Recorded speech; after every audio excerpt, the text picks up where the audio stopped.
Ei, Sérgio, você está mudo. Espera aí. Igor, Tudo bem? tudo e consigo? Tudo, cara. Deu só um pequeno erro aqui de e-mail. Puta, eu tive que mandar um e-mail às pressas, uma data. Tinha sido passado para amanhã. Caraca! Vai dar certo. E, assim, eu tô fazendo live streaming no YouTube também, depois eu vou promover, então Ótimo. Ok, é boa. o tema não é tão grande. Tranquilo, tranquilo. Vai dar certo. Vai sim. Você tá bem? Está tudo ótimo, está tudo ótimo. Estou já preparando para as férias, que já no sábado já vou de férias por uma Ah, semana. é? Mas já é Você vai ótimo. para você vai para sede de Lisboa? Não, isso aí vai ser só lá para agosto. Mas por agora vai ser só. Vou para Bornholm. Fazer férias aqui por coisa, pela Dinamarca também. Ah, tá certo. Eu nunca fui para lá. Nunca fui, cara. Então, tem que aproveitar. Está aqui há quanto tempo? 7 anos, né? Ah, mas eu já viajei bem aqui na Dinamarca, né? Você sabe que eu separei, né? Ok, não Mas sabia. separei agora, tem em outubro. Mas, cara, ainda sou, claro, né? Tenho família. A família dela é minha família também. Exato. Putz, já viajei muito. Fora o squash também que eu jogo, então eu já viajei com o squash, mas assim, muito para jogar, né? Não para passear. Mas já fui nos parques e tal. Bornholm eu nunca fui, e acho que deve ser muito legal. Eu estou para ver. Eu fui lá, foi em novembro, mas já há muito, muito tempo. E aquilo parecia uma ilha deserta, completamente, sem nada. Então, aí espero que. Pronto, sempre me disseram que era sempre uma ilha de summer holidays, então, vá, estou à espera que seja melhor agora. Sim, sim, sim. Legal. E como é que tá aí o trabalho? Muita coisa? Olha, está rolando. Por acaso, ultimamente, desculpa mesmo por não ter estado com muita comunicação, nem estado a fazer muito push no Tranquilo, LinkedIn. Mas tranquilo, estava tranquilo. Tá esta, trabalhando.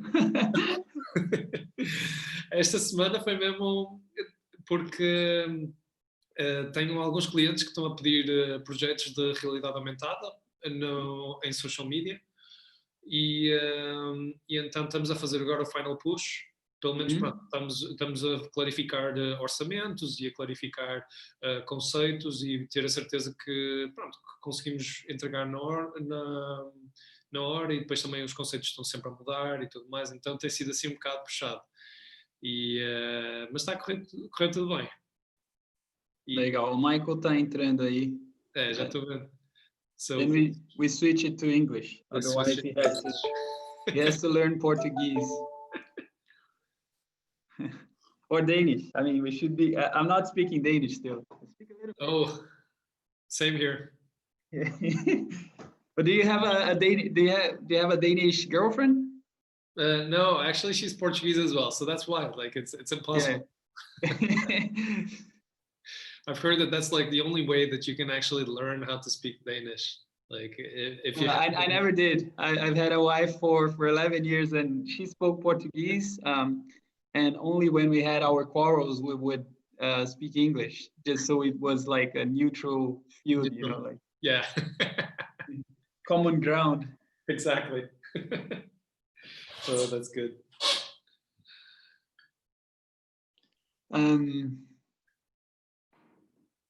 Yeah, I don't know what's going on. So yeah, but the whole idea is just to, as I said, like some thought leadership. I'm not a, I do have an idea about VR and AR, but definitely it's an interesting time to talk about this, especially due to COVID, I think, right? Yeah, absolutely. I was listening to some podcasts. I think there should be a lot of push now. Let me just see where Michael is. Ask to start video. I can only ask for him to start the video. He will start the video later. Então tá. Então a gente fala português. Tá bom. Então a ideia é fazer um evento de thought leadership. Eu estou criando a Evolve, do ground up aqui. Então a ideia é ser uma agência de marketing com o objetivo de ajudar empresas. Now he's coming. Michael?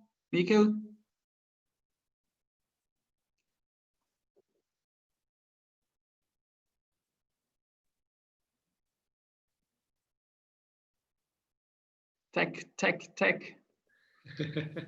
hiccups.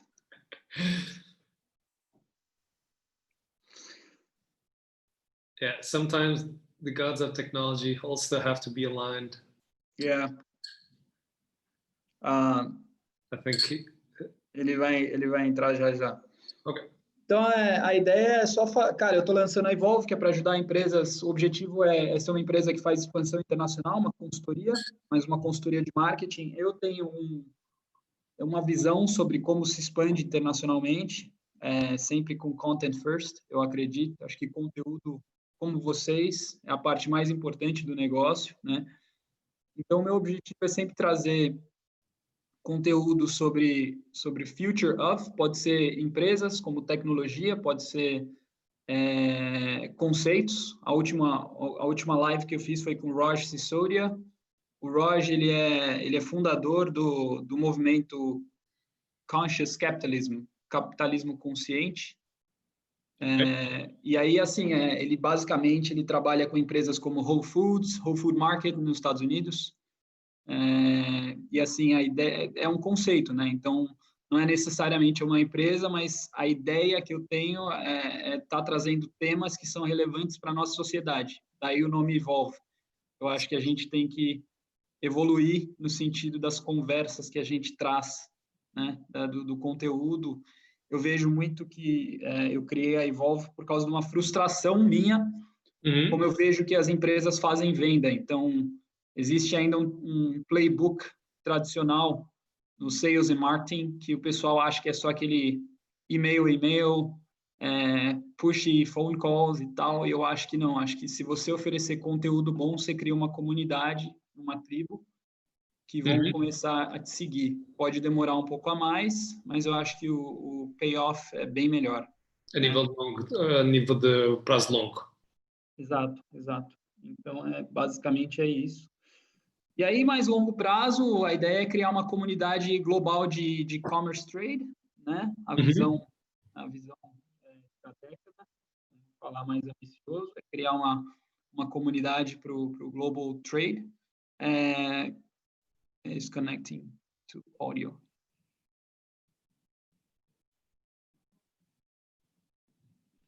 Então, mas o foco é sempre mais e-commerce. Cara, o foco é indústrias do futuro. Eu foco mais em SaaS e tech. Esses são os meus tipos de cliente. Por exemplo, você poderia ser um cliente, o Michael também. Mas os meus clientes hoje eles estão muito no commerce. Só que os clientes dos meus clientes eles são interessantes. Hey, Michael. Hey, Michael. Can you hear me? Yes. Okay. A little hiccup there. How are you? I'm good. And sorry the delay. I have been so dumb actually installing a beta version of iOS. OS.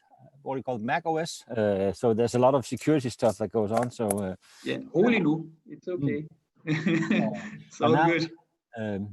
And the sound is okay on your end. Sounds good. Can you hear me well? Cool. Yeah, absolutely. Yeah, nice. So I always ask us to have this, introductory talk a little bit earlier because this is my fourth talk that I'm doing. I mean, I've done quite a few, but under my new company, and it's always a little awkward if we don't get time to, jump into the discussion. So it's just a way for us to warm up and then people join in. Yeah. There was that small hiccup with the wrong date. We try to fix that, but we might have not so many attendees. But this is also going to be recorded and also going to be promoted afterwards on social media and stuff like that. So I'm not that worried. It's more about the content. Okay. So thank you guys. Maybe we should introduce ourselves. My name is Carlos. I'll start. Very quickly, I just created this company called Evolve, but I've been in Denmark now for 7 years. I was married until last year with a Danish woman. She's from Odense. Okay. Yeah, I know Rene very well, and I think the company is very interesting. And I saw something that you posted about Cora, Michael. And I think that's after I saw your post on LinkedIn, I said, that's perfect. I think we should just gather these two guys because it's not the same space, but somehow it is, right? So I said, why not? And then I had invited you earlier on, and I was just waiting for the perfect opportunity. And I think, merging and sort of having this conversation together, it would be great. Yeah, absolutely. So that's the reason why we're here, and that's a little bit about myself. We can have a chat at some point. Yeah, cool. But go on, guys. Michael, I'm actually curious. Sorry, what did you share about Cora? Because I can't remember. It's way back. You see, I'm fairly old, so I can't remember. No, the thing is, I think I've been following you guys on the side for quite some time now, and I think you do some marvelous stuff. So it's probably related to that, and the whole topic that we are going to touch upon here is something very much down your alley also. So it's more like interest, but I actually can't remember. That's fine. I mean, just out of curiosity. I mean, but thank you so much for sharing it. And it's also nice to meet you. You too. So my name is Sergio. I'll just start. I'm working as a business developer here at Cora, and I've been with the company for over 4 years. So pretty much ever since the beginning. And I mean, we were one of the first companies here in Denmark to fully focus on the technology. And I mean, we could say that we're basically helping to shape the industry and how it's growing here in Denmark. I mean, if you followed our work, we're pretty much working within so many different verticals, from marketing to healthcare to education to training to museums to tourism. I mean, the applications are infinite. And our idea is always to keep pushing the boundaries of what can be done. with the technology. Of course, like we're located here in Copenhagen in Denmark, but I mean, we're pretty much of a global company and with an international mindset as well. So yeah. Sergio, you used to live in Odense, right? I used to live in Odense as well. Yes. You made that very sad decision to go to Copenhagen. I don't get that, you know. No, absolutely not. At the time, it was also because of a woman. So yeah. And then I ended up moving over here to Copenhagen. But yeah. Denmark is fairly small, so the distance between Copenhagen and Odense is so small. So yeah. I heard you guys speaking Portuguese before I just entered. Yeah. Are you both from Brazil or? I'm from Brazil. He's from Portugal. Okay. And we understand each other. Yeah. I was also thought I was in the wrong room because people were speaking Portuguese. No, the thing is, and so you were trying to enter the room, and then I said maybe we should switch it to English. Yeah. So we started speaking English, and then I thought it was too awkward. I said, let's go back to Portuguese. You know. But I guess since you've been living in Denmark for so many years, I guess you also speak Danish. Lidt. Ikke så meget, men jeg kan godt forstå. Okay. Yeah, same here. Okay. Same here. Yeah. That's the thing in this industry here, because we also have quite some foreigners in our organization, and not many of them speak Danish. Actually, some of them have been there 10 years and they don't speak a word of Danish still. So, yeah. Yeah, I think the thing is, well, first off, it's quite convenient not to speak Danish, especially in an international organization like you guys. I've been at the office. It's English all the time, right? So, exactly. In my case, like I get a lot of Danish from my kids. They speak Portuguese, so it's great. Wow. They're 7 and 5 years. But a lot of the times they speak dense G's, you know, so they just make up the words, and I have to find a way, and then we just like mimics, and it's super funny. It's like, it's really interesting. Cool. Yeah. Cool. But it's a gift though, right? It is. To speak these languages and to understand mindsets as well. And yeah. My wife is actually half Mexican, so she's also brought up in a family where they spoke Spanish and English and Danish. So, but it's really kids tend to learn language much faster than the guys at my age, at least. So cool. They do. Yeah, guys, let's get started. We have people also coming in. So thank you very much for this. I'm Carlos, doing these talks now. I'm always chasing good content, you know. That's the reason why I also have the brand called Evolve. I think there's a need for better conversations out there, better content. I bring content about, it could be concepts, ideas, like last time it was Raj Sisodia, the founder of the Conscious Capitalism Movement, working with the whole food markets and so on. Now you guys, I think you guys are doing some great work ahead of major trends. So we'll get started. Gents and ladies and gentlemen, today we have Michael Sloth here from Esoft. Esoft is a tech company in the real estate industry. They're helping brokerage chains and individual brokers all over the world. They specialize in 3D visualizations and online marketing. Michael, he's the CIO, and as I understand, your mission is to transform Esoft, which is it's already an innovative company, into more like a tech company. You know, get all the data that Esoft has accumulated throughout the years, and get this data and be more predictable and so on. It's going to be very interesting to hear your take. And Sergio, who's a business developer and an AR and VR specialist at Cora. Cora is an award-winning VR and AR studio here from Denmark. I first met Sergio, it was in Odense. There was a film festival here in Odense about 3 years ago. And Sergio was doing some demonstrations on, you know, on what is possible with VR, I guess, right, Sergio? Yeah. So it was really, really nice. And I think if we look 3 years back and where the technology is today, probably there's been some leaps there. So it's going to be very, very cool to talk about that. Before we get started, I always start with the same question. So the big picture, you know, from both you guys, how did you land the technology space, AR, VR? You know, what's the story? What's the background story? And then we get into the content.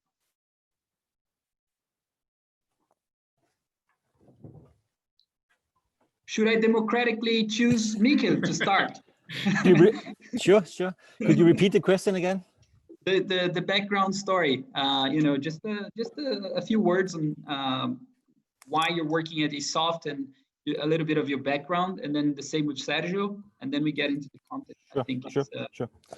Yeah, absolutely. I would love to. First of all, I have to say that it's not wine I'm drinking, even though I'm on holiday. It's pure water. Pity. I'm not sitting here sipping wine. That'll be later. That'll be later. No, my name is Michael. As Carlos mentioned, I wouldn't pronounce my last name because it sounds different or strange in English. It has some pronunciation that is probably not sound that good. So I usually just say my first name. I've been in Esoft for 2.5 years. Started as a CIO in the beginning of 2018. And basically, as you also mentioned, trying to transform Esoft into this digital swan that we are, or should be, and even be more of. So it's kind of a process that we're in. But again, since it involves a lot of individuals and humans, it's not an easy treat. It's not an uphill situation, but it's a fairly long ride because we're like 800 people in the whole company. So before transforming that into be a more tech is a long process, but it's an interesting process. I have some extremely skilled individuals in my organization that challenged me and also give me the goosebumps every once in a while. So it's great. We are like 45 people in the tech department at Esoft, spread from Denmark, Poland to Vietnam, Hanoi. So we are a fairly large company. We only sit like 45 people in Odense, which is actually the headquarters, but it's more or less the smallest office in our organization. So, yeah, and in the tech stack, we pretty much varies from normal software developers over to having an R&D department where you do a lot of data science. We have 4 or 5 people sitting there doing some AI. Basically focusing on the data that we have harvested over the years and creating new data services for our future, right? Both internally, but also as a selling service where basically exploit them to the outside world where people can or customers can buy in on our data services. Yeah, but we have a huge opportunity set since we have this huge amount of data, and we're working with visual media. So there's a lot of stuff for us to do, and we are on the path, but we won't get finished anytime soon. But it's an interesting ride. Yeah. Very nice. Thanks, Michael. Cool. So I guess that's me now. Yeah. So my name is Sergio. I'm basically working as a business developer, as Carlos brought up. I've been here in Denmark for almost 5 years now, and actually 5 to 6 years. And actually, like my first encounter with VR and AR was when I was studying at my master's, doing brand communication management, and I had to write a thesis.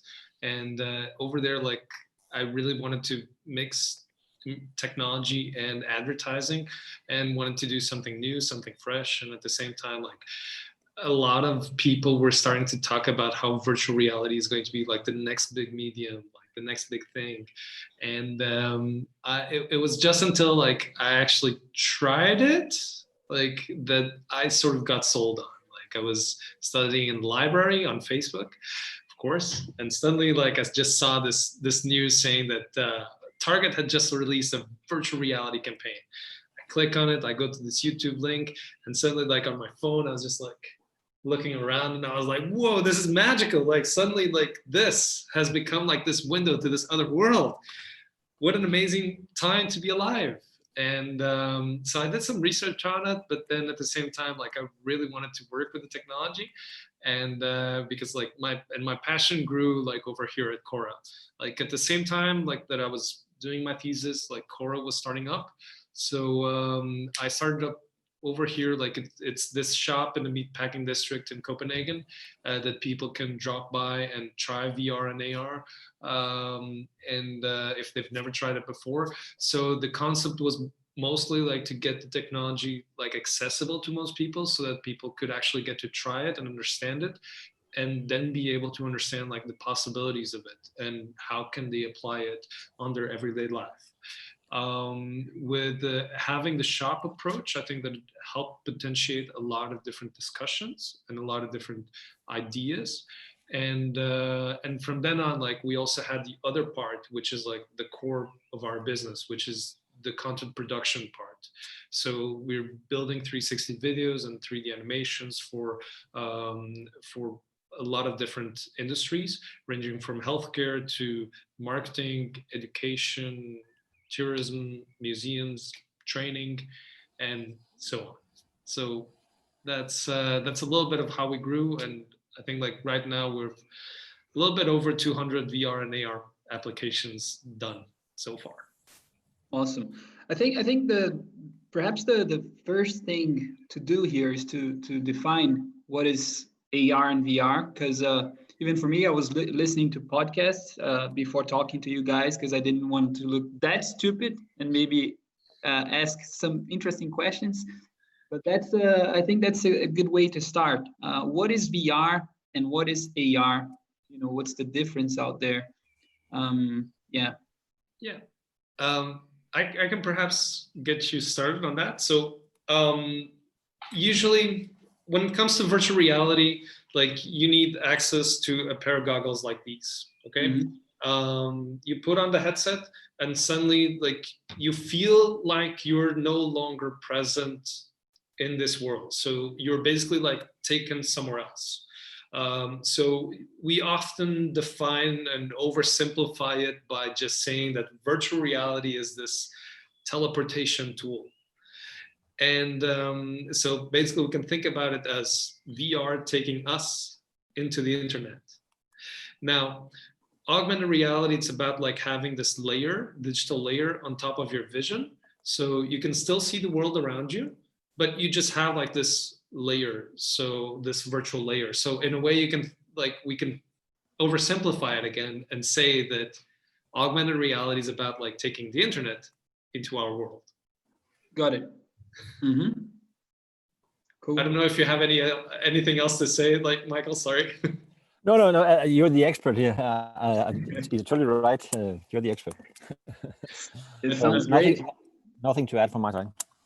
No, I think it's a very easy way to understand because I heard so many definitions again into the podcast, and I mean it can get really complex, especially when it merges both worlds. So you're just like, okay, what is AR? What's VR? You know, what are these guys talking about? But given that definition, I would like to ask you both then. Where's the industry headed? You know, like I sent you a couple of questions yesterday. There's been a lot of hype. So Facebook bought Oculus, right, in 2014, paid a fortune or a small fortune for them. They paid 20 billion for WhatsApp, so 2.1 billion is nothing for AR and VR. Exactly. And then they acquired another 11 other startups in VR and AR as well. So where's the industry headed, Sergio? Michael, maybe from a real estate perspective also would be interesting to hear also what is it that you guys are doing, right, in terms of real estate? Because, yeah, I'll come up with the next question, but where's the industry headed? So for me, like there are two sides to that question. One comes in the form of hardware, where basically you're starting to see where the hardware is going a lot more into the standalone solution. So these solutions where you don't need, for example, any sort of computer or any sort of phone to play, like you have everything built in. So on the VR side, like you're getting like much more powerful devices that are standalone solutions. And I mean, you're seeing that Oculus, like their biggest headset was the Oculus Quest, and like it's their major hit for now. It's been on the market for over a year. And I mean, most of the developments that they have been making like lately has been favoring that type of headset and not the headset based ones. So, I mean, you can see that this is the future in terms of VR. In terms of AR, I think you have there's still a lot of things to work out.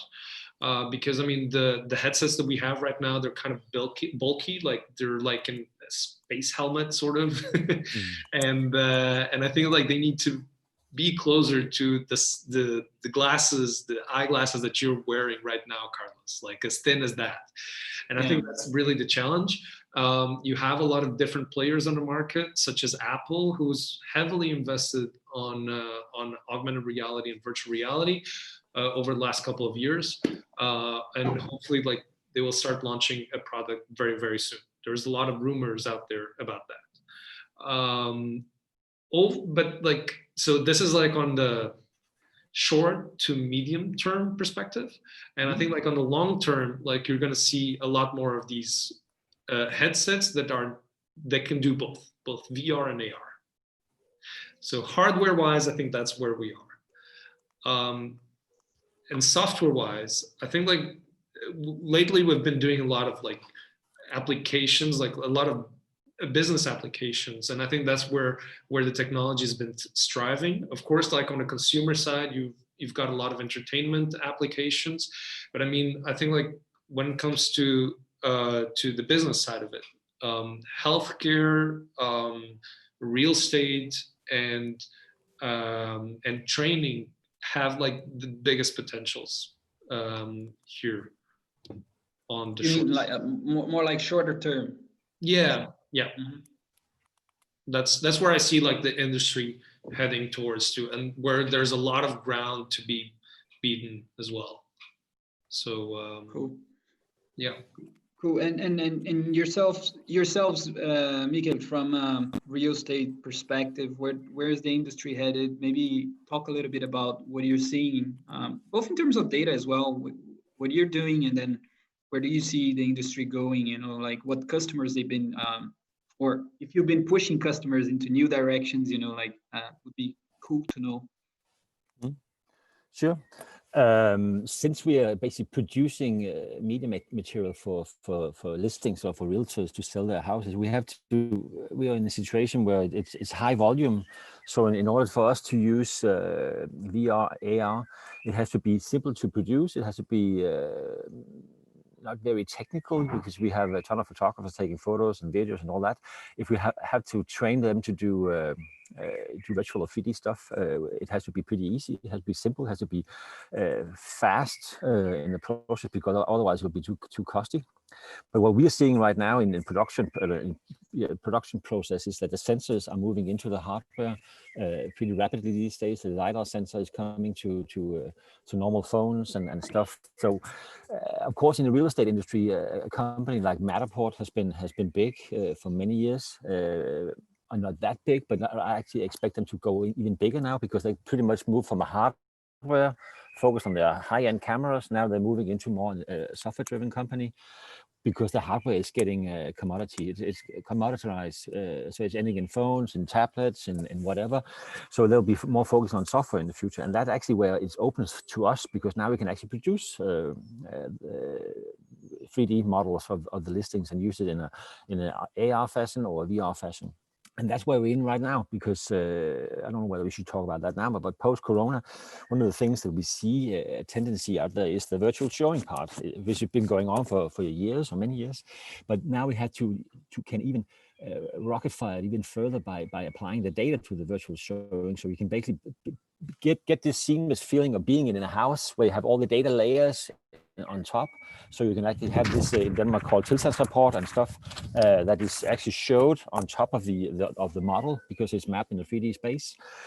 So the more you can actually do on the screen or with your glasses on before actually going to the initial house, then you're not in a situation where you can get infected or anything. You can stay at home and actually basically see the house, and we'll see if is this house really something for me or not. As I said, Matterport has been doing it for years, but it's not really been too expensive. But right now they're moving into, we can actually do it cheaper, and the cameras are getting more cheap also, and it's easy to produce basically, because if you produce it by for instance Matterport, you can create 2D photos, and you can get a floor plan, you can get a video, you can get a fly through, you can get all these models out of it, and you can basically take the 3D model and send it to a decorate or something. So it's definitely sense that the industry is moving more and more towards the 3D experience, both in terms of VR, but also in terms of AR. We have stuff going on in our design innovation team where we try to actually create AR models out of a drone footage, where you basically take a point cloud and you create a AR 3D model, and you ARize it and actually have the house where you can project it to a table or something like that, and say if it does it make sense? It does, because you kind of get the proportions. So I think the more you can actually stay at home, you get the whole vibrant feeling of being in that house without being there. It's definitely something that will move in the coming months or years to come, also for us. So we definitely see a great movement now, but it also has to be. It's not technical stuff only. It also has to be something that is working for the users, because some of the first application in the VR AR space, it was more driven by technology and not the actual user needs. So it's getting more and more focused on actually producing stuff that are usable, user friendly, and actually give the value that it should provide. So that's I think we're getting there now. It's getting closer, and we are actually ramping up these days on this whole Matterport thing in our business. Perfect. Very nice. I in the podcast I was listening today, they were talking a lot also about infrastructure, as in telcos and internet speed, because that's definitely probably a pain, right, today. And they were talking a lot about, Verizon and how many companies they were buying and stuff like that. And also the emergence of 5G technology, because in order to have a good experience, because you both are in the experience business, right? That's what it is. You need to have fast internet so you can have that sensation that things are happening almost in real time. And how do you guys see that? Like, do we have infrastructure that is good enough to support the quality of the images that are required, or are we on track, or how is that? I think we're on track. It's definitely something that has been one of the biggest bottlenecks also for WebXR. So if you don't know what WebXR is, it's this idea that you're going to access augmented reality and virtual reality experiences through the website, like through a website directly on a link. So no need to download any software or whatsoever. So, but it's definitely like one of the bottlenecks like for that. And I mean, that's definitely like the next step of the internet, like where the internet will become like a place where you walk into sort of, and you experience it. And I think like the infrastructures have been a bottleneck for that. However, like with the coming of 5G networks, like I think will be a lot more powerful. I mean, because like it will enable a lot more of these experiences to be able to be transmitted in real time. And simply because like there's a lot of data sets that are being like that you have to transmit like on live perspective. So it's definitely like something that needs to be improved, and that it's coming. Now I do think that it's that we're gonna see like this rise for WebXR, but at the same time like remote collaboration. So basically being able to be physically or feel like you're physically there, like with someone else over virtual reality, and instead of just looking at an avatar, actually being able to see like an avatar like that looks like the person and acts like the person. So like in order for that remote collaboration to work more seamless, I think that's a must that needs to happen. Cool. And what have you seen, like, for example, before? So let's from a business perspective there, pre-COVID, how was the business going, and what happened now, for you both? I think it's a very interesting perspective also to look at the real estate, at least in, I've been following a lot what's going on in Brazil, and there's actually been a period of quietness where people were a little bit scared, just not buying, not in buying mode. But now that they are seeing that, well, in some states in Brazil and eventually even cities, things are still bad, but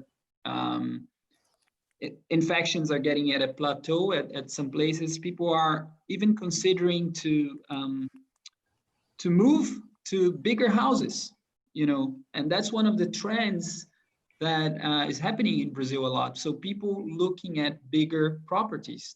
So they want to go to suburbs and stuff like that, move to bigger properties and so on. Not to mention also the commercial real estate sector, which is also interesting to see what's going to happen there. There's a company called XP. They're in financial services. They just said, no, we're not going to have an office anymore. They're building like a massive resort kind of place where the workers, they don't have to go there, but it's going to be like a resort. So it's going to be like an experiential kind of place, with airports and stuff like that. And then you can work from home and work from anywhere you want. So basically it's going to be like a hub for all workers. And I find that great, but also, that they're really living the future. And just trying to get back to my question, what were the impacts for you guys, like both Sergio and Michael over at Esoft? What is it that you have seen pre-COVID? How was business, and now post-COVID, or in between, kind of where are we headed? If I should start out, I think that, of course, we've been massively hit by the COVID, and actually back in mid-March, we're downsizing our budget for 2020 pretty drastic. When it comes to the business, we had a formation like a V or something, mid-March to late March, beginning April, we start to see things are going better again. And it's basically for the whole world. We have customers all over the world. The US, of course, was a little bit slower, but Denmark, Sweden has not been hit a lot, because Sweden is a different story. But Denmark, for instance, the realtors were pretty fast back to the business, doing basically what they've been doing all the time. And you can argue that whether they have changed anything. I don't think they've changed much. But the reason why for us, on a good note, is that I think the realtors or agents are sales driven, opportunity driven. So therefore they just want to go out there and sell some houses. So we are actually back on track again. Has been since mid-June, start June or something. So it's good. It's positive. On the inner side, behind the curtains in Esoft, yeah, of course we go more digital. Okay, it's everyone says that, but how do we do that? As I mentioned before, we will do even more of this virtual showing thing. Will be a major thing for us, and perhaps we will do less text for listings, less images, because it's all represented in the 3D model or the VR model. That will probably be something that will change our business in the coming month. At least something we will scratch and surface on. But again, we also see how the market is taking it, because it's also perhaps one of the industries that haven't been disrupted yet. What do you call it? Real estate industry haven't been disrupted much. Of course, that's happening a lot in the US, but at least in other parts of the world, it's basically the same we've been doing for the last 20 or 30 years. And if you look at, for instance, just listing these days online, is more like an offline representation that is put in digitally. Not much change. We put in a video, put in some VR stuff, but the whole representation of the listing haven't changed much. That part I think will change in the future. I don't think we'll get the realtors out or the agents out of the loop. Probably not anytime soon, but at least it'll be less important, because this virtual showing thing is basically what the realtors are doing, showing houses, having open houses. We can do that online now. That's something that will happen for us. One of the things we experienced from more like in I experience in tech is that we have some pretty skilled people sitting on the inside. They're probably a little bit not that outgoing individuals, but more like introvert people. But they've been working at home, of course, like everyone else. And they actually been more productive while sitting at home because no office, no coffee talks, no nothing. Just focus on the matter. And the R&D team has been producing all our AI services has just rocket fired over the pandemic, and it's really amazing to see how much we've done in these few months. So there's good and bad stuff. We also started doing something different in terms of working from home. We've been doing that for years, but now we actually will intensify doing more. So we probably also need less office space. Let's see in the future, but there's good or bad, and I definitely see that some good things coming out of the pandemic on the virtual showing and the whole media part that we will harvest and work with in the future. So productivity has been something good for you guys. I mean, it has increased, right? This company as well. I have a friend who's working there. He said productivity here they're in the financial services. And they're doing sales as well. And he just said it just spiked. It's just, so they decided not to go to the office anymore. It's just like, all right, from, exactly. overnight. And they have over 3,000 people in one of the biggest financial centers in São Paulo.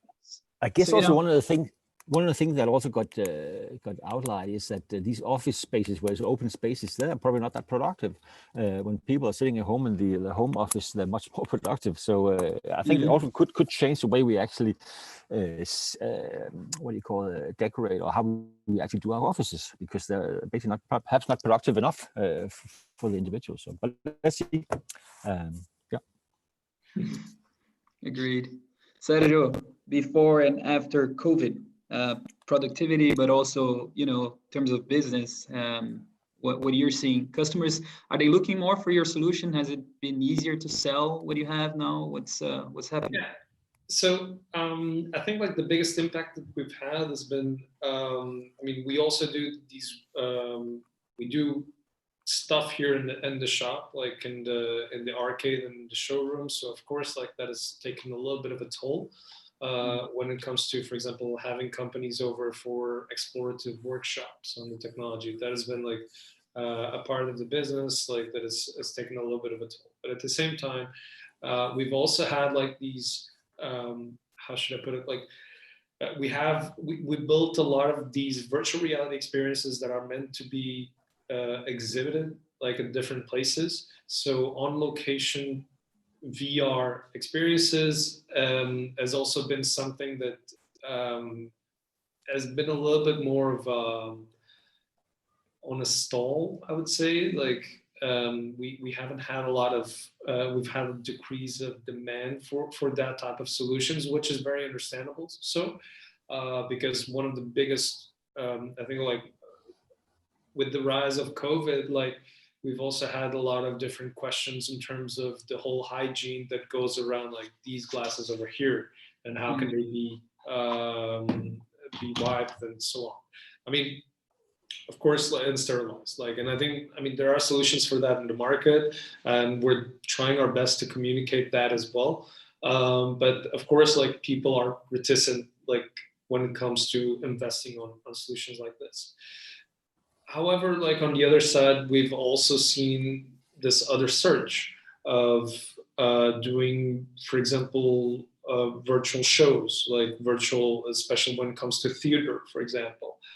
We've seen the demand for using, like for wanting augmented reality experiences to be played on social media as well as another way to advertise for their products, like been rising. So using augmented reality on Instagram and Snapchat, we've certainly had like a lot more clients coming in and asking for that kind of solutions, which is something like that until now has been something that people have looked on as a little bit of, not as a gimmick, but they were always like a little bit more skeptical. But I think like now it's been the time where people are starting to focus now, that people are now spending more time on their cell phones, people are spending more time online. So let's just focus our advertising efforts towards those mediums.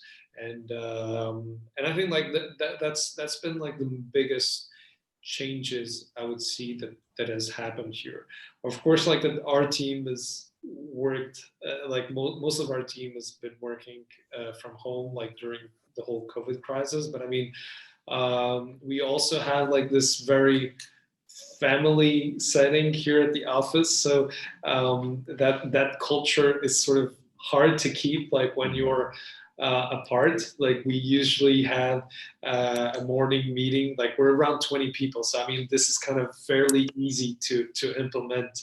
But we've had like every morning, like where we checked in on each other, and we just like shared a couple of stories. Like we made some games, like just to start off the morning, and that was actually like pretty cool to keep the spirits high.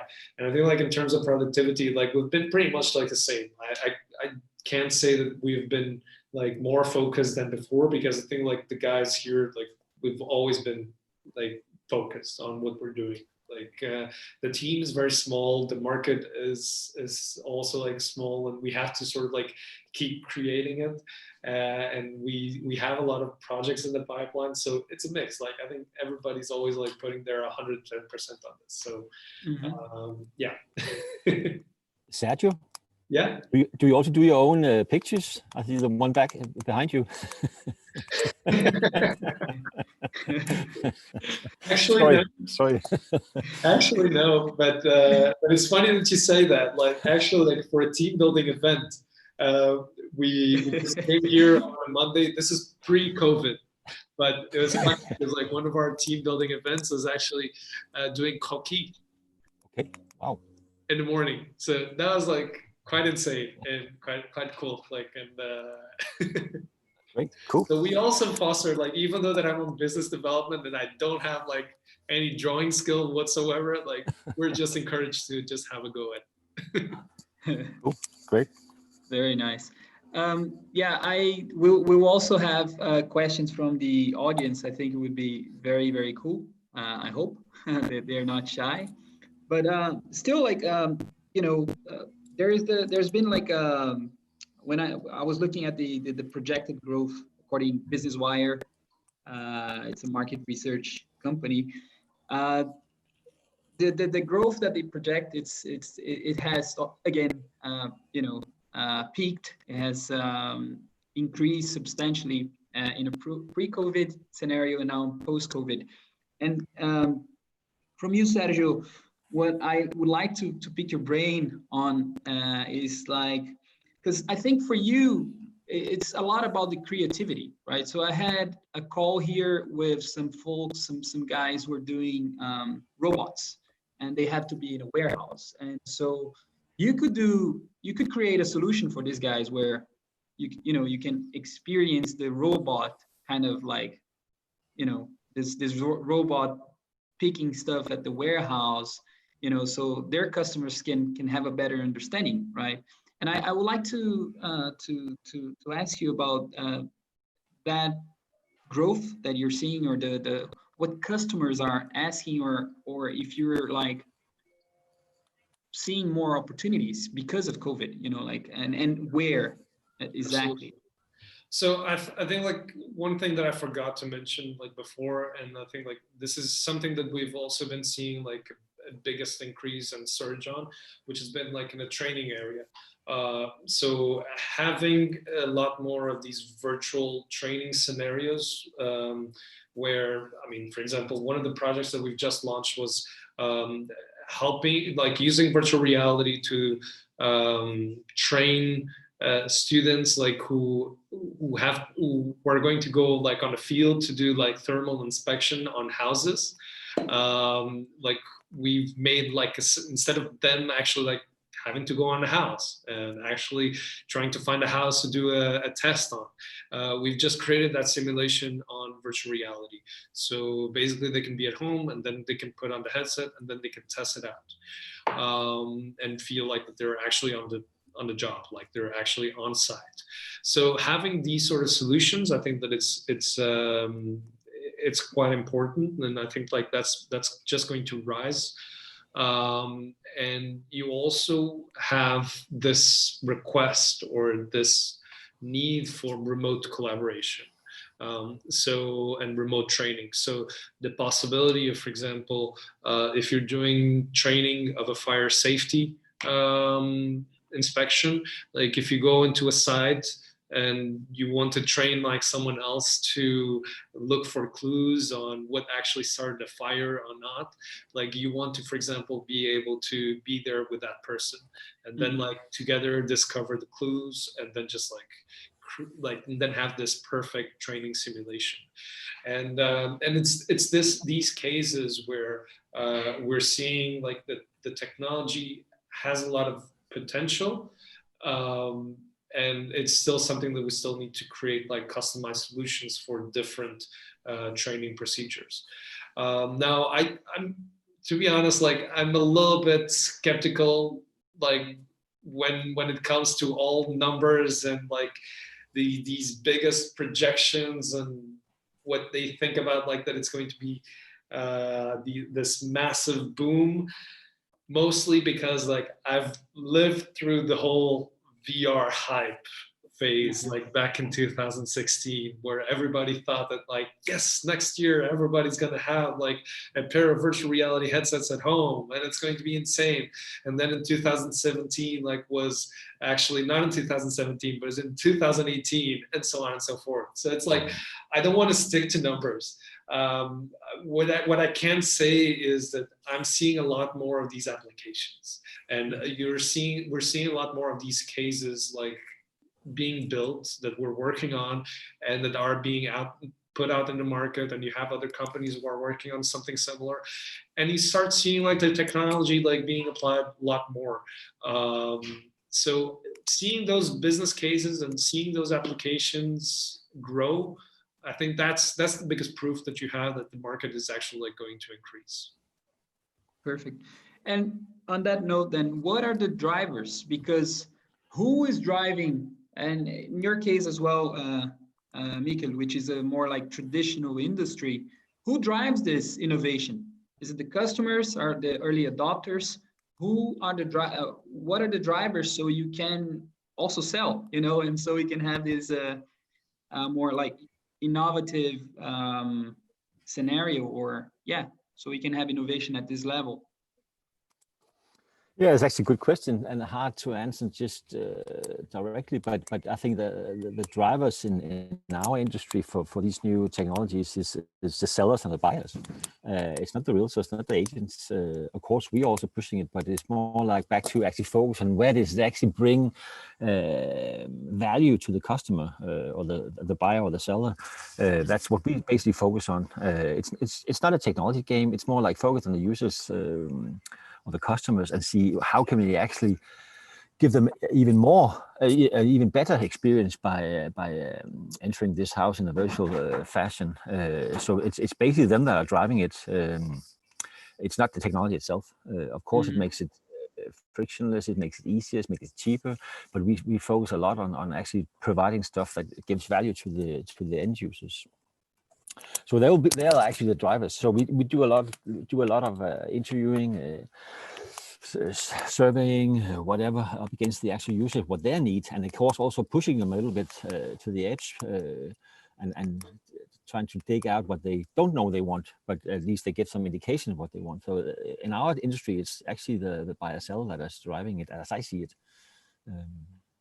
because some of them, of course, these generations, millenniums and Generation Z or whatever they called, is also more or less depending on the realtors. They are much more into doing things in a virtual fashion.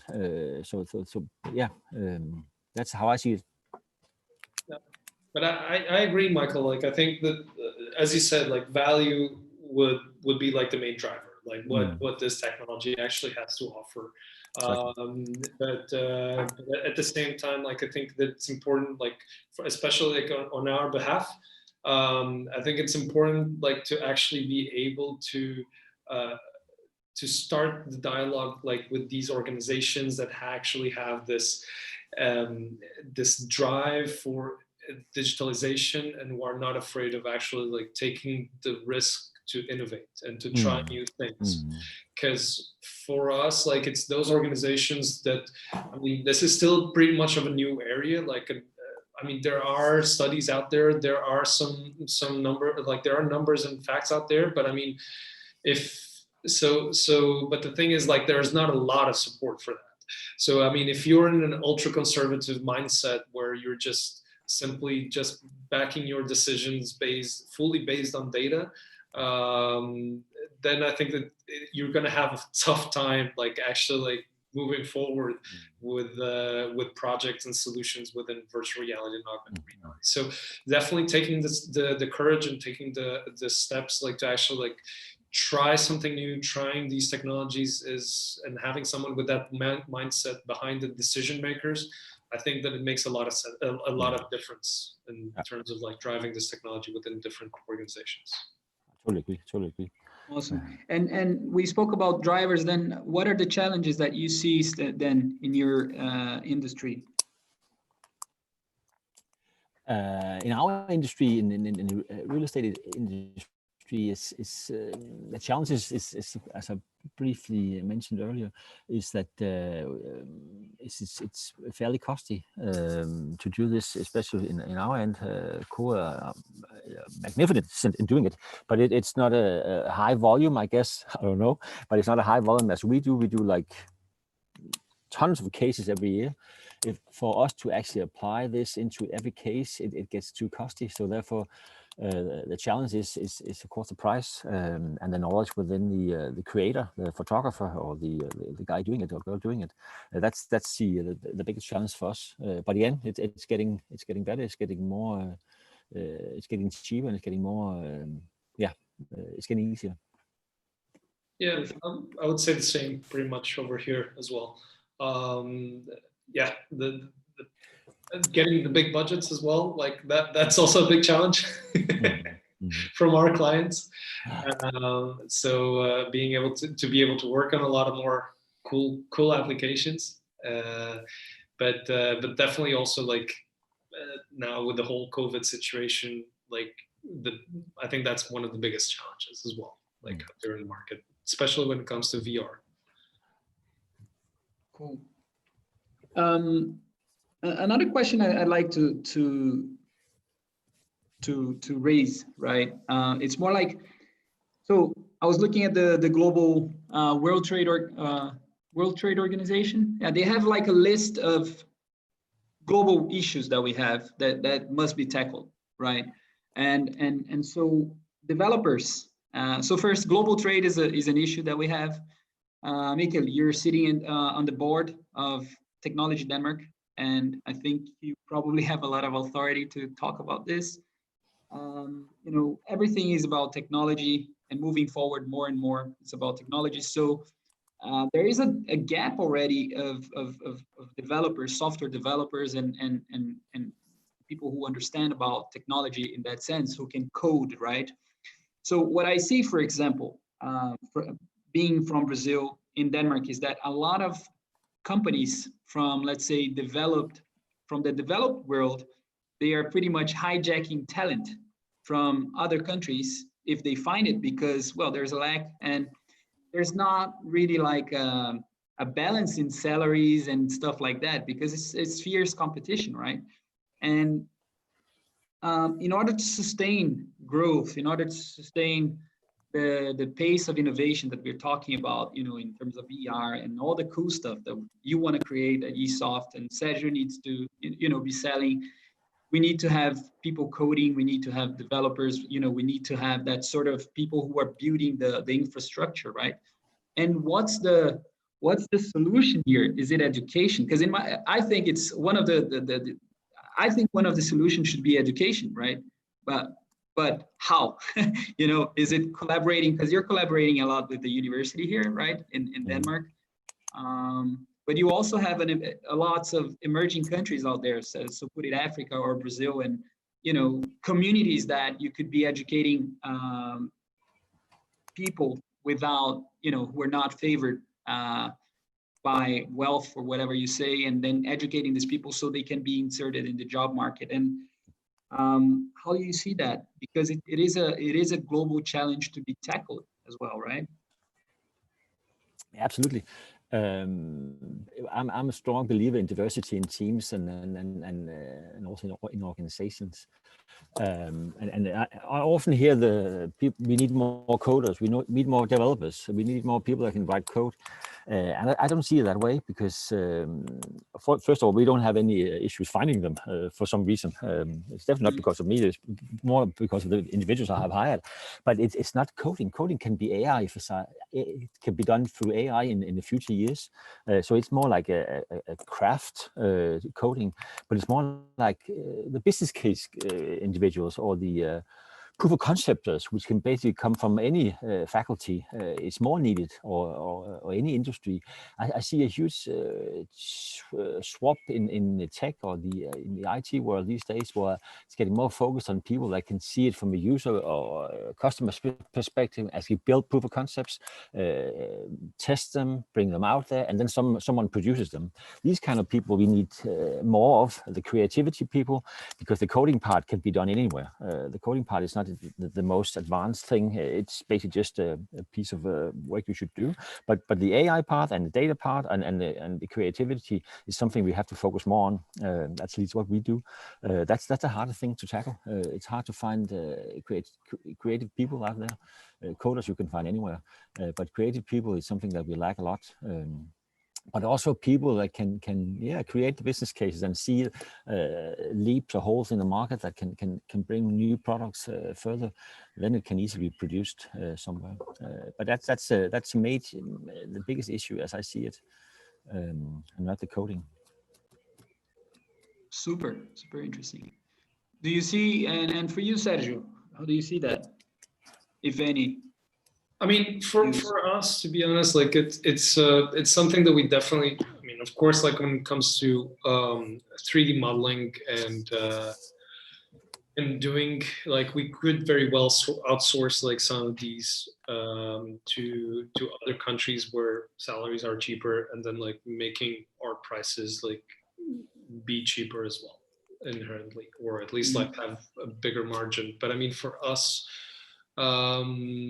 it's more to do with the culture of the company, like where we really want to keep the quality of the content that we produce out there, like, and be able to control it like fully, and at the same time being able to create in-house knowledge, so that we can create a powerhouse, a Danish powerhouse here with technology. So and for us, like in terms of finding the people with the right skill sets, it hasn't been too much of a hassle for us, fortunately, because we've been, I mean, of course, like we establish like the dialogue with the institutions that we know that are producing like the right candidates for us, and we are always like on the lookout for that every time that we need to expand.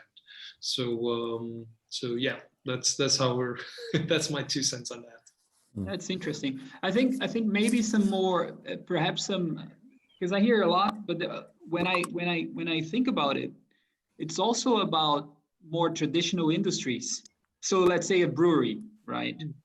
Because if you're smart, and sometimes it's not such a sexy industry to work for. And there's a whole thing about employer branding and how they are also doing their stuff so they can attract the right talent. I see that they're suffering a lot of these companies, and missing a lot of talent for more innovative or tech-driven companies who are perhaps able to brand themselves a little better. Yeah, I don't know. I mean, I gotta say, like, I think like we don't have a lot of that issue, because I think like VR and AR is also seen like as a sexy topic and a sexy tech that people that just come out of the universities, like, they want to jump into. So yeah, it makes sense. And we definitely see the same thing. Just us putting AI in the title of a job post, we get like tons of people, because it's also pretty sexy these days. Yeah. So definitely that's a driver also. But again, back to us not getting the right resources. I think that also a bit linked into my work at Technology Denmark, is that I think we have to be better and not just expecting people to seek the positions, but actually having a closer bond with the institution, the academia or consulting company. So we actually have to move closer in order to spot these talents when you meet them. It's not just applying for a job ad, but have them in the loop, students, interns, all that, all the way around, all over the world. We have to do that more intensively, because that's where you spot these talents. That's why you can bring them on the inside before you actually can see whether this will be a good future employee and so. Because it's, as you also mentioned, Sergio, it's culture also. There's a lot of culture built in. If you have to create these diverse teams, they have to be with the right culture and the right mindset. It's very important. Yeah. Thank you both. Is there a scenario where completely changing subjects from bananas to apples? Is there a scenario where we are going to be in a film like, what was that, Minority Report when I made the post, or Ready Player One? Do you see that, where you're playing your video game and then somehow you enter like into a black hole, and then you're all of a sudden buying real estate with Michael, you know? Because that's, you know, this is what this is about, right? Yeah, precisely. But yeah, I think that, like, those movies, like what they have in terms of imagination, they also have in terms of, I mean, it's these movies where you look at them, and perhaps when they were launched, like, not Ready Player One, because that's pretty recent and that's when VR was already here, but like Minority Report at the time, like, was super futuristic, and you thought like nothing like that will happen it will only happen in 2050 or 2070 or 3,000 years. So it's like, and now you start seeing the technology behind it. It's like we're closer to that than what you expect. And I mean, mostly because like those kind of movies have also like have inspired like tech companies like and technologies like to build and to work towards that direction, of course.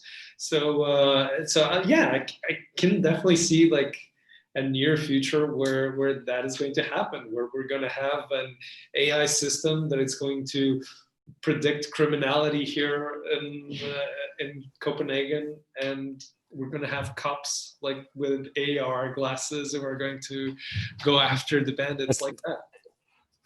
It sounds like China. It's already happening. Yeah. We're already living in it. That's interesting. I agree. Another thing, just a short note. Another thing that I think we came across in our AI department is that I also see some verticals being teared down because if we look at our models, prediction models, or classification, image edits, whatever what we're doing, it can go cross industry, because basically what we do in AI can be used in anywhere, not only in real estate but somewhere else. So I think the creativity in tech can be more broadened instead of just sticking to your vertical or your business. It can be spread out horizontally. Totally. Yeah. What I was just going to say is that, I mean, when you look at the gaming sector, it is already happening as well, right? I mean, you can play games like with multiplayers, multiple countries. I think with the, what was it? Pokemon thing, you know, I haven't played it yet, but people are playing on their phones, and then you have prizes and all that shit. Sorry for my French, but you know, then you get, you know, like you have this experience all here, right? And it's in a way it's already happening because of the phone. My next question then is like, what's the future of this and the technologies that you're building?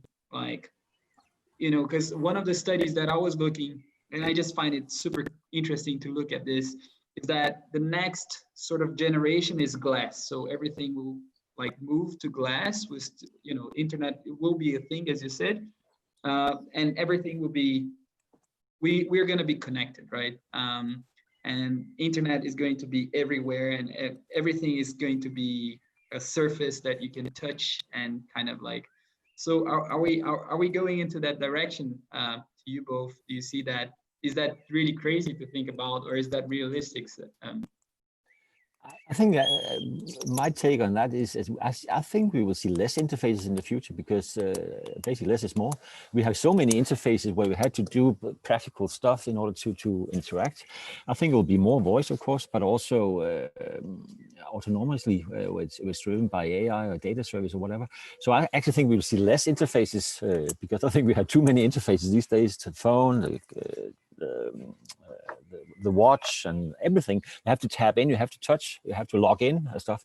I think we will see less and less of that. So the tech will more be behind, and we just live our lives perhaps through an AR glasses or stuff like that. But we don't have to touch upon interfaces as much as we've done since mid-90s and when the internet emerged. So I think we will see less. I absolutely agree. We have so every time that I'm talking about like this future perspective, I like to build this sort of like, I like to show a slide where you have like what I call about like the future trifecta of technologies, where we have on one side we have VR and AR. So most likely like AR devices, which is something like where we will wear like on our everyday life. These devices will also have cameras and sensors on them. So they're capable of actually understanding the world around us, because like those sensors, they will work a little bit like IoT. So that's like the second part of the trifecta. And these sensors, they're basically relying data over to the internet and over to this AI software that is basically curating all this digital world for us and feeding that information through AI.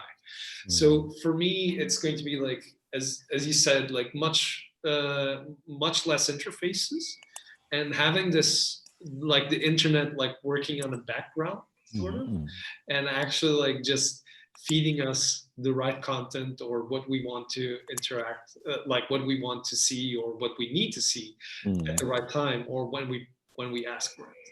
So I can like Minority Report, where he's has the eyes or the iris, and then all of a sudden there's a advertisement of a Guinness. I can't forget that. That is just so great. It's already happening in some way on this interface. It already happens, right? Yeah. But I think that's that. Like it's the opportunity for you to interact with the digital world in a much more natural way.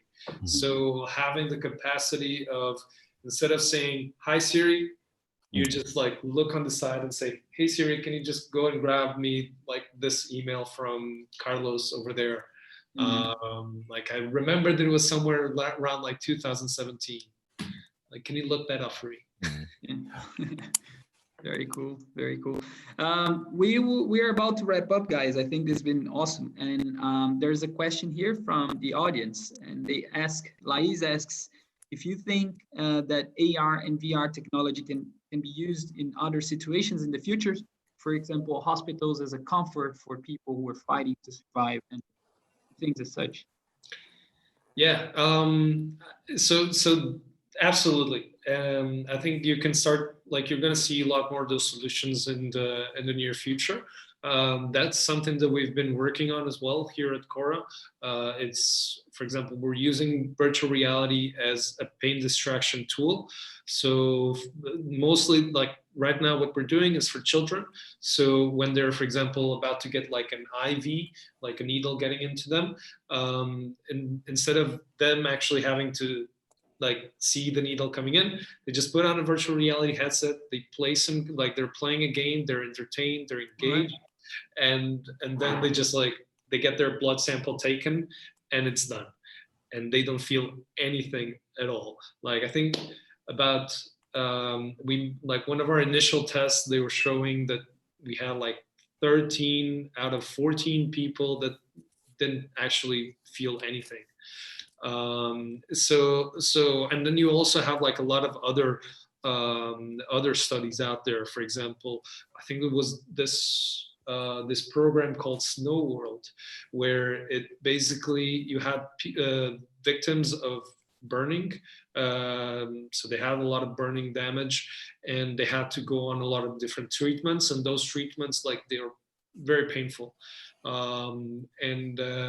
They decided to try it out, like to put them into a snowy environment, and that reduced drastically also like the amount of pain that they were feeling. So it's I think like having this kind of like comfort experience, it's definitely like one of the biggest things that we will see in hospital and patient care in the near future as well. Very nice, very nice. Yeah, she is thanking you. Super. You're welcome. To wrap up, this has been very cool, guys. Very, very nice. The future of ARVR and real estate in a sentence, just to push it a little bit. More of it. Definitely, we want to see more of it in the real estate world. That's for sure. But again, it's also a pretty. I wouldn't say old-fashioned, but it's also an industry that are hard to change because it varies a lot. Since, as I mentioned, we are all over the world, and the industry is way different in the US than it is in Denmark, for instance. But it's definitely something we usually test things out in Denmark, Sweden, but it's definitely something we will see much more of because. Yeah, it just makes sense. It gives you. It actually, we are in a state right now where the hardware and the way it's done is actually representing something that is usable. Because as you mentioned, Sergio, this technology game, it's been there for quite some years now. But in the beginning, it was horrible because I also have these Oculus glasses, but I basically never use them. But right now, you can actually put it into a context where it makes sense and it actually brings you more value. That's been lacking in the beginning. So I definitely see it's happening now, and it will happen. Yeah, absolutely. Sergio, in one sentence, define the future in one sentence. What's gonna happen? Put the hat on and let us know. Yeah, I mean, as Michael put it, like much more of it, more software development, more hardware development, but also more consumer adoption and business applications. I think that's all of those four are on the rise. And I mean, we no longer have like much of the chicken egg problem of which one should come first, like the consumer adoption or the actual software. Like, are there actually enough games or enough applications for me to justify me to purchase this? Is the value there? I think there's enough value out there that it can actually drive the adoption and drive demand for this. So yeah, I can only see like much more of it. Perfect. I had another thing, but I will wrap this up. No, that's fine. Guys, thank you so much. It's been a pleasure. Michael, thank you very much for your time. Really, really cool. Sergio, nice. And now you guys are introduced as well. I'm sure you can collaborate. I hope so. Absolutely. Yeah. It's also come to Odense. Yeah. Also next time I'm there, I'll grab a coffee with both of you guys for sure. You're welcome. You're welcome. Cool, guys. Cool. Enjoy your wine, Michael. I don't know what you're gonna drink, Sergio. If it's water. It's like this coffee like coffee mug with some wine on it as well. Good stuff. Sounds good. Sounds good. Thanks, boys. All the best. Okay. Take care. Bye. Bye.